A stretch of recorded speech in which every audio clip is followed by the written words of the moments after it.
हमारे ऋषि मुनियों का कहना है कि आप चाहें तो हवा में तैर सकते हैं, पानी पर चल सकते हैं, पूरी दुनिया जीत सकते हैं, लेकिन अपने मन की चाल समझना इन सब कामों से कठिन काम होता है। आपने कभी ख्याल किया होगा कि आप जो काम करना चाहते हैं आपका मन उससे उल्टा काम करता है।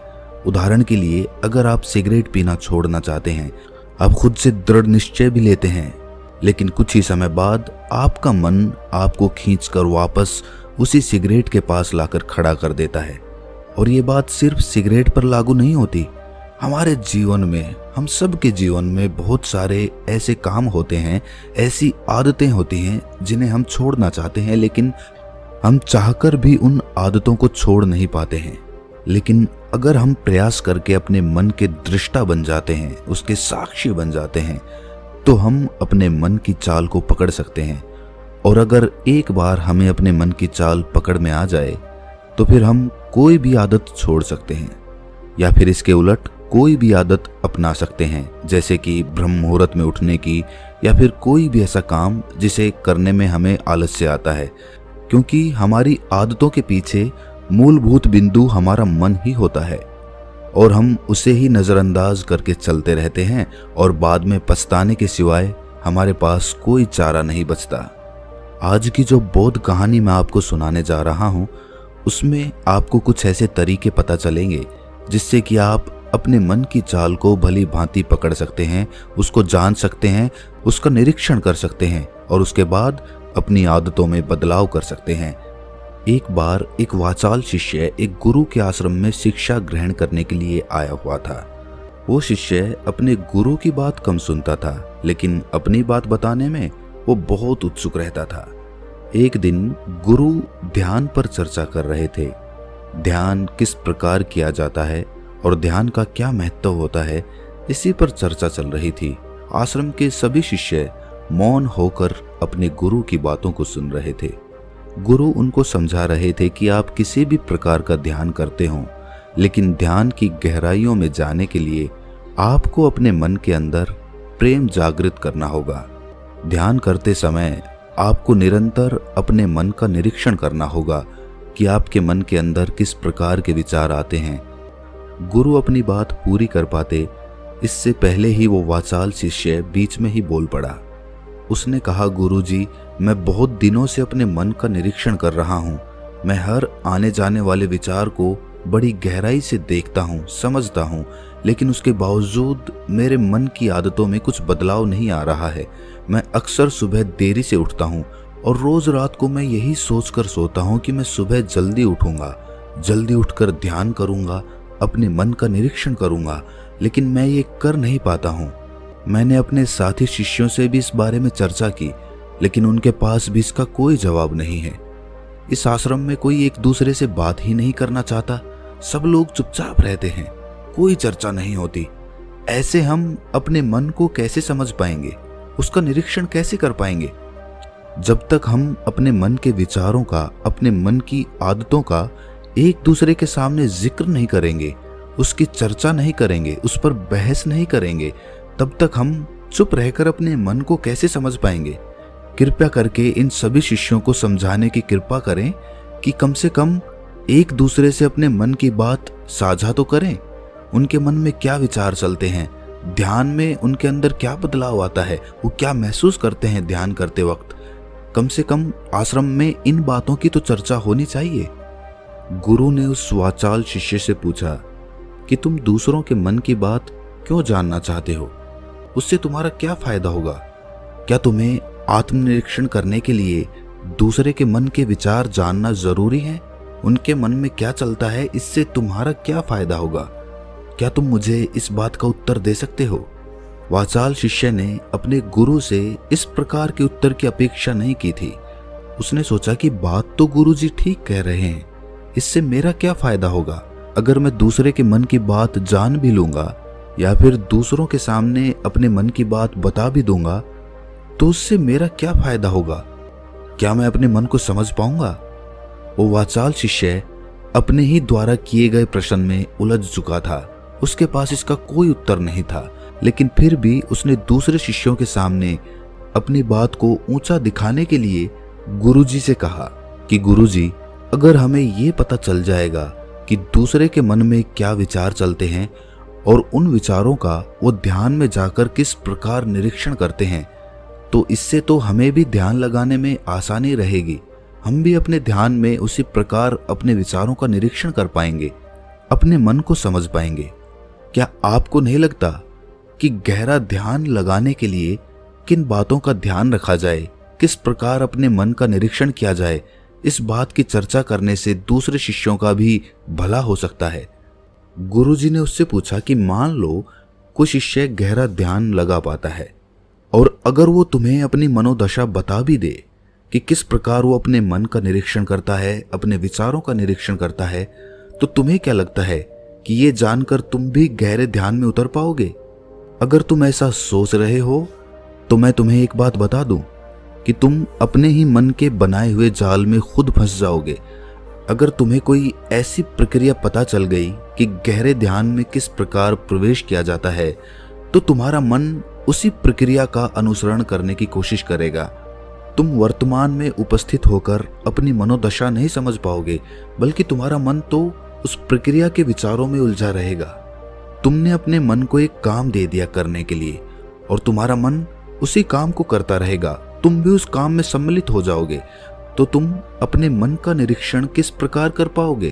क्योंकि तुम तो खुद अपने मन के साथ सम्मिलित हो गए, तुम तो खुद अपने मन के साथ एक हो गए। गुरुजी ने बताया कि तुम अपने मन को तभी समझ सकते हो जब तुम अपने मन से अलग हटकर अपने मन को देख पाओ, अपने मन की चाल को दूर से खड़े होकर समझ पाओ। जिस भी विषय को या जिस भी चीज को तुम्हें समझना हो, तुम्हें उसे अलग होकर देखना होगा। अगर तुम उसके साथ एक हो गए तो तुम उसको कभी नहीं समझ पाओगे, तुम उसके साथ सम्मिलित हो जाओगे। जिस प्रकार तुम अपने विचारों को समझने की कोशिश करते हो, लेकिन विचारों को समझते समझते तुम अपने ही विचारों में खो जाते हो, कभी अनुभव किया है तुमने? शिष्य ने हाँ में सर हिलाते हुए कहा कि गुरुजी, जब भी मैं अपने विचारों का निरीक्षण करने लगता हूँ तो ऐसा ही होता है, मैं अपने ही विचारों में खो जाता हूँ। कुछ समय बाद मुझे ध्यान में आता है कि मैं अपने विचारों का निरीक्षण कर रहा था, तो उसके बाद मैं फिर से अपने विचारों का दृष्टा बन जाता हूँ, उनका साक्षी बनने की कोशिश करने लगता हूँ। लेकिन कुछ समय बाद मैं फिर से अपने विचारों के साथ एक हो जाता हूँ। गुरुजी ने सभी शिष्यों को समझाते हुए कहा कि जिस प्रकार एक गुस्से से भरा हुआ आदमी कभी भी अपने गुस्से का निरीक्षण नहीं कर पाता, क्योंकि वो खुद अपने गुस्से के साथ एक हो जाता है, वो अपने गुस्से को ही अपना अस्तित्व मान लेता है और इसीलिए वो ये कभी नहीं देख पाता कि ये गुस्सा उसके मन को किस प्रकार प्रभावित कर रहा है, किस प्रकार ये गुस्सा उसके मन को दुखी कर जाएगा। वो कभी नहीं देख पाएगा, क्योंकि उसके पास वो कला नहीं है कि वो अपने गुस्से को अपने से अलग करके देख पाए। इसी चीज के लिए सारे अभ्यास बने हुए हैं, ताकि तुम सिर्फ एक दृष्टा, एक साक्षी बनकर सभी चीजों को उसके परिपूर्ण, उसके असली स्वरूप में देख पाओ। और जब तुम सभी चीजों का, सभी विचारों का असली स्वरूप देख लेते हो, तब तुम्हें उसकी अनित्यता पता चलती है। तब तुम्हें पता चलता है कि ये सब आने जाने वाली चीजें हैं, लेकिन चेतना, कॉन्शियसनेस, वो हमेशा इंसान के साथ रहती है। वो दृष्टा, वो साक्षी जो उसको देख रहा है, वो हमेशा जीवित रहता है, वो कभी नहीं मरता, वो नित्य है। और वही चेतना होती है। चेतना किसी भी चीज से कभी भी बंधी हुई नहीं होती। चेतना तुम्हारा होश है। दूसरी चीजों को उनके स्वरूप में देख पाने की कला तुम्हें तुम्हारी चेतना से ही मिलती है। जितनी प्रगाढ़ तुम्हारी चेतना होगी, उतने ही अच्छे तरीके से तुम चीजों से अलग हटकर उनको देख पाने में सक्षम हो पाओगे। इसलिए अपनी चेतना को ऊपर उठाने का काम करो, ताकि तुम अपनी चेतना से किसी भी चीज का असली स्वरूप देखने में सक्षम हो पाओ। शिष्य ने पूछा कि गुरुदेव, आपकी बातें कुछ कुछ तो समझ में आ रही हैं, लेकिन एक बात समझ में नहीं आई कि अपनी चेतना को ऊपर उठाने के लिए, अपने आप को ज्यादा होश में रखने के लिए हमें क्या करना होगा। इस पर चर्चा करते हुए गुरु ने बताया कि तुम मौन होकर, चुप होकर सिर्फ अपने विचारों को, अपने मन की प्रक्रियाओं को, अपने अनुभवों को देखना शुरू करो। तुम्हारे अनुभव आते हैं, तुम्हारे अनुभव चले जाते हैं, वो अनित्य है। वो हमेशा हमारे साथ नहीं रहने वाले, लेकिन हमारा मन उन्हीं अनुभवों को पकड़ने की कोशिश करता रहता है। जब तुम्हें कोई अच्छा अनुभव होता है तो तुम्हारा मन चाहता है कि तुम्हें बार बार वही अनुभव हो, और उसी अनुभव को लेने के चक्कर में तुम्हारा मन तुम्हें फंसाता चला जाता है। तुम्हारी चेतना तुम्हारे मन के अधीन हो जाती है। वही होता है एक सिगरेट पीने वाले के साथ, वही होता है एक शराब पीने वाले के साथ, और वही होता है हर बुरी आदत अपनाने वाले के साथ, कि उसकी चेतना उसके मन की गुलाम हो जाती है। अगर तुम अपनी चेतना को अपने मन से आजाद करना चाहते हो तो सबसे पहले मौन रहना सीखो, चुप रहना सीखो। तुम्हारे ज्यादा बोलने की आदत, दूसरों से उनके अनुभव सुनने की आदत तुम्हारे मन को और ज्यादा भर देगी। लेकिन अपनी चेतना को आजाद करने के लिए तुम्हें अपने मन को खाली करना सीखना होगा। जब तुम अपने मन को खाली करोगे तब तुम्हें अपनी चेतना का असली स्वरूप दिखाई देगा। तब तुम्हें पता चलेगा कि मौन रहकर, चुप रहकर अपनी चेतना को कैसे ऊपर उठाया जाए, कैसे हमेशा चैतन्य रहा जाए। चैतन्य रहना ही हमारा असली स्वरूप होता है, लेकिन हम उसे भूल चुके हैं अपने मन के अधीन होकर।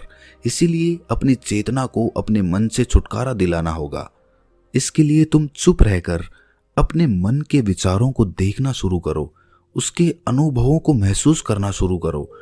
जब तुम अपने मन के साक्षी हो जाते हो, अपने मन के दृष्टा हो जाते हो, उसे देखने वाले हो जाते हो, तब तुम्हें पता चलता है कि तुम्हारे मन में एक विचार जाता है तो दूसरा आ जाता है, दूसरा जाता है तो तीसरा आ जाता है। और इस प्रकार जिस तरह सड़क पर भीड़ चल रही होती है, लोगों का हुजूम चल रहा होता है, एक आदमी जाता है तो दूसरा आता है, दूसरा जाता है तो तीसरा आता है, उसी प्रकार हमारे मन की भूमि में अनेकों अनेक विचार आते और जाते रहते हैं। लेकिन धीरे धीरे हम उनसे जुड़ते नहीं हैं, उनके साथ बहने नहीं लग जाते, उनके साथ खो नहीं जाते, बल्कि उनको साक्षी होकर बस देखते रहते हैं। और देखते देखते धीरे धीरे वो सभी विचार विलीन होने लगते हैं, और उसके बाद हमारे मन की भूमि पूरी तरह से खाली हो जाती है। और अब हमें पहली बार अपने चैतन्य होने का पता चलता है। हमें पता चलता है कि हमारी चेतना ही हमारा असली आनंद है, वही हमारा स्वरूप है। और उसके लिए अपने मन की भूमि से खरपतवार हटानी जरूरी होती है। उसके लिए मेहनत नहीं करनी, बस उन विचारों को देखते रहना है। एक विचार जाता है तो दूसरा आता है, दूसरा जाता है तो तीसरा आता है। बस देखते रहो, देखते रहो, साक्षी बने रहो, दृष्टा बने रहो, और देखते देखते वो विचार विलीन हो जाते हैं। लेकिन इसके लिए तुम्हें चुप रहकर अभ्यास करना होगा। चुप रहकर अपने विचारों का आत्मनिरीक्षण करना होगा, अपने मन की भावनाओं को समझना होगा। कब तुम्हें गुस्सा आता है, कब तुम्हें खुशी होती है, उसे अलग खड़े होकर देखना होगा। जब भी हमें गुस्सा आता है या खुशी होती है या किसी से घृणा होती है तो हम तत्क्षण उत्तेजित हो जाते हैं, और उत्तेजना की वजह से ही हम उन भावनाओं को अलग होकर देख नहीं पाते हैं। लेकिन अगर हम उत्तेजित ना हों, शांत रहें, शिथिल रहें, तो हम अपने मन की भावनाओं को समझ सकते हैं, उनको जान सकते हैं। और जब हम अपने मन की भावनाओं को जानने लगते हैं तब हमें पता चलता है कि कोई भी भाव हमेशा नहीं रहता। एक भाव जाता है तो दूसरा चला आता है। खुशी हमेशा नहीं रहती, दुख हमेशा नहीं रहता, गुस्सा हमेशा नहीं आता, घृणा हमेशा नहीं होती। जब इन बातों को हम समझने लगते हैं तो ये सारे भाव हमारे अंदर से विलीन होने लगते हैं, और सिर्फ एक प्रेम, एक आनंद हमारे अंदर बच जाता है। उसे ही हम परमानंद कहते हैं, और वही हमारा असली स्वरूप होता है। इसीलिए अपने मन की चाल में तुम खुद मत फंस जाना। अपने मन की चाल को दूर खड़े होकर बस देखते रहना, और देखते देखते वो चाल, तुम्हारा मन पूरी तरह से विलीन हो जाएगा। और जब कोई मन नहीं बचेगा तभी हम हर चीज में अपना मन लगा सकते हैं, हर काम को पूरे ध्यान पूर्वक कर सकते हैं। असल में मन का विलीन होना ही ध्यान में प्रवेश होता है। जब तक हमारा मन हावी होता है तब तक हम ध्यान में प्रवेश नहीं कर पाते, क्योंकि हमारा मन करेगा तब हम ध्यान करेंगे, और जब हमारा मन नहीं करेगा तब हम ध्यान नहीं करेंगे। और ऐसा हर काम में लागू होता है। लेकिन एक बार अगर हमारा मन विलीन हो जाता है तो हम हर काम में ध्यान लगा सकते हैं और ध्यान ही हमारा असली स्वरूप बन जाता है, वही चेतना बन जाती है। इस ज्ञान भरी चर्चा को सुनकर सभी शिष्य प्रसन्न हो गए, लेकिन गुरु ने उन्हें चेतावनी देते हुए कहा कि तुम प्रसन्न हो रहे हो, ये भी तुम्हारे मन की एक भावना है। तुम्हें ये बातें सुनने में मजा आ रहा है, इसीलिए तुम प्रसन्न हो रहे हो, लेकिन ये बातें हमेशा कोई तुम्हें नहीं सुनाएगा और इसी वजह से तुम्हारा मन हमेशा प्रसन्न नहीं रह पाएगा। अगर तुम्हें असली आनंद की खोज करनी है, ऐसी प्रसन्नता हासिल करनी है जो कभी विलीन ना हो, तो तुम शांत होकर, मौन होकर, भावना रहित होकर अपने विचारों और अपनी भावनाओं को देखना शुरू करो। उसके बाद तुम्हें खुद ही महसूस होगा कि चेतना जो होती है वो शाश्वत होती है, वो कभी नहीं मरती और बाकी सभी चीजें अनित्य हैं, वो खत्म हो जाएंगी, वो मर जाएंगी, वो पीछे छूट जाएंगी। कोई भी चीज इस संसार में शाश्वत नहीं होती सिवाय हमारी चेतना के। जब हमारे प्राण छूटते हैं तो हमारे शरीर से सबसे पहले हमारी चेतना ही निकलती है, इसीलिए चेतना कभी नहीं मरती। गुरु ने सभी को निर्देश देते हुए कहा कि आज हम मौन रहकर अपने मन के विचारों और उसकी भावनाओं पर ध्यान लगाएंगे, उसके साथ सम्मिलित नहीं होंगे, बस उसे दूर से खड़े होकर देखते रहेंगे। थोड़ा कठिन है, लेकिन अभ्यास करने से तुम इसमें पारंगत हो जाओगे। और इसके बाद गुरु ने सभी को ध्यान लगाने का संकेत किया। तो दोस्तों, कैसी लगी ये कहानी आपको कमेंट सेक्शन में ज़रूर बताना, और अच्छी लगी हो तो इस चैनल को सब्सक्राइब करके नोटिफिकेशन बेल को ज़रूर प्रेस कर देना। तो मिलते हैं किसी अगली कहानी में, तब तक के लिए अपना ख्याल